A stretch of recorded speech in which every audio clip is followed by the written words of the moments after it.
All right, hello everyone. So today we have a algebra question. We're going to solve for x for this linear equation.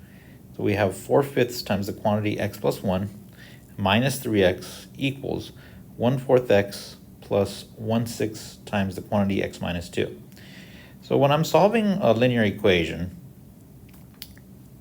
I tend to kind of go over these three steps. And today we're primarily going to be looking at step number 1, and more specifically the part where I have clearing fractions. Okay, so the first step when you're working with linear equations is you want to simplify. So what does that mean? That means clearing fractions. That means distributing or foiling or adding like terms. Okay, so that to me is really important and make your life a lot easier. Second thing, I like to get my variables on one side and get constants on the other side. And the third is I like to isolate x. All right, so let's start with step 1 here. And yeah, I see some fractions here and I like to clear them. Now, you don't have to clear these fractions. You can leave them as is. But I've noticed that it's a lot simpler to work with these equations with the fractions being cleared. So what shall we do? Well, typically what we do is we're going to find the lowest common multiple, the LCM, okay? And it's a lot like finding the lowest common denominator, the common denominator. And what you're looking for is the number, the smallest number that 4, 5, and 6 all divide into. So they all go into at the same time. So what's this number going to be? Well, you could do this by trial and error, pretty much. One thing you can certainly do, and however, as a trial and error can take you a while here. How should I make this quicker? Here's how this works. So I'm going to take each of my fractions, 4, 5, and 6, and I'm going to simplify them in the sense of I'm going to break them down into their prime factorization. So 4 is like saying 2 times 2 or 2 squared. 5 itself is just saying just 5 times 1, or just you can say 5 here. And then 6 is like saying 2 times 3. And the way you find your LCM is as follows. You're going to go ahead and take the first number, and it really doesn't matter when I say the first number, I'm not talking about size or whatever. Just grab any one of the numbers that you see in the factorizations. So for example, I see a 2, and I'm going to go ahead and take the largest group of 2's that I have. So I have 1 2 here, and I have 2 2's here. I'm going to grab the group with 2 squared because that's the largest group. What's my next number? 3. Okay, what's the largest group of 3's? It's just that 3. And then what's the largest group of 5's? That's the last number I see is just 5. So your LCM would be 2 squared times 3 times 5, which is 4 times 3 times 5 if you prefer. And that comes out to be 60. So that would be your lowest common multiple. If you're adding those fractions, this would be your common denominator. So what I'm going to do now is I'm going to take my equation that I have here, and I'm going to multiply both sides by 60. So you would have a 60 on that side. Then I have a 60 on this other side here. And what I'm going to do with that is I'm going to actually distribute that 60. So 60, because it's like a big bracket that has like a parentheses. So it'd be 60 times 4/5 x plus 1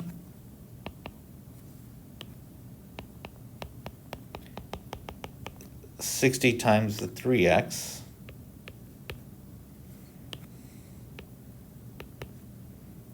and then I keep the sign in the middle minus equals 60 times 1/4 x on the other side, and then plus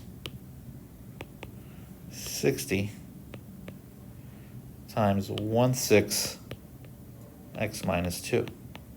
Okay. And when you do that, you're going to clear all the fractions, because this number 60, all these numbers, we have guaranteed that all these numbers, 4, 5, and 6, all divided to 60. And the way to do this in the next step is it's up to you. However, what I like to do is I'm going to take 60 and multiply it by 4/5 times the 3x times the 1/4 times the 1/6. 5 goes into 60 12 times. 12 times 4 is 48. So I'm basically cross-canceling here. 48x plus 1. A lot of people prefer to multiply straight across. So 60 over 1 times 4 over 5 gives you 240 over 5. And then you'd have to divide 5 into 240 to get that 48. The only reason I don't like that is because that kind of can take a while. So that's why I'm doing a cross multiplication. 60 times 3x here is 180x. 60 times a fourth. 4 goes into 60 like 15 times, so it's 15x. And then 6 goes into 60 10 times, so 10 times quantity x minus 2. Right, the 48 and the 10 are outside those parentheses. And now I would move on to the next parts of my steps, which step 1 here, which is I'm going to distribute the 48. I'm going to distribute the 10. So you get a 48x plus a 48 minus 180x equals 15x plus 10x minus 20 when I distribute. And going back to my steps, step 1 here was, right, we cleared the fractions, we distributed, and then I want to add like terms. And I do have like terms on both sides of this equation. So 48x minus 180x plus that 48, and the 15x and the 10x minus 20. So 48 minus 180, what is that? Well, let's see real quick. 180 minus 48. Looks like it's 100 minus 132x plus 48 equals 25x on the other side. The 15x and the 10x make it 25 minus 20. And I will put now, so that's first step. Now on to the second step here, which is second step of many, right? Second here is get the variables on one side, get constants on the other side. So, right, I'm going to subtract the 25x over.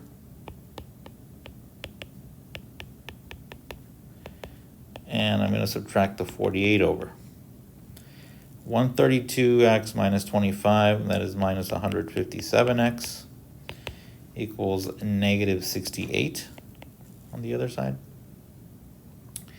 And last but not least, our third step, which is to isolate x. What I mean by that is I just want x equaling a number. So I'm going to divide by minus 157, okay? Okay, sorry, that was pretty horrible there. I'm just going to divide by minus 157 on both sides. And there you have it. You get 68 divided by 157. And if I could, I would reduce this further, this fraction, but there's no number that divides both 68, 100, and 157 at the same time, so it stays as such. Okay, so the main focus of this problem was to clear the fractions from an equation. So as I said, I recommend it because it makes things easier for you in terms of collecting like terms. If you hadn't cleared the fractions, let me go back to the step, to the equation up here. I would have like distributed 4/5 x, I would have distributed the 1/6, and then I would have added like terms, and yeah, you would still deal with fractions. You would still be adding fractions in the denominator and all, and it would eventually come out to be the same. I just think this is a little, easier way to do this problem by clearing the fractions. All right, well, thank you for your time. This helps.